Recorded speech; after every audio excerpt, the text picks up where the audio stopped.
Hello hi friend नमस्कार केमती अछंती। I hope कि आपण माने समस्ते भलरे थिबे।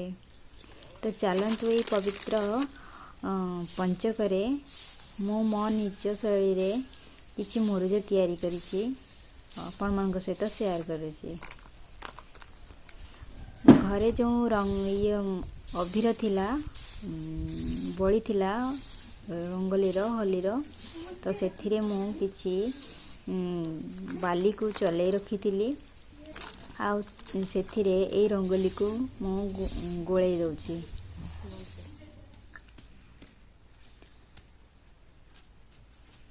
तापरे किछि मो इटा खंड आनिथिली से इटा खंड रे आनिकी सेथिरो मु गुंड प्रस्तुत करथिली। से गुंड को पुणी चलैली चलै सारला परे मु को खरा रे देइथिली सुखेଇବା ପାଇଁ कहीं मुरुजटा से पकेला को न सुखिले से मुरुज हाथ रे बहुत लागुथिला। तो मु ये सब मुरुज तैयारी करिछि 5 प्रकार रो मुरुज मु तैयारी करिछि।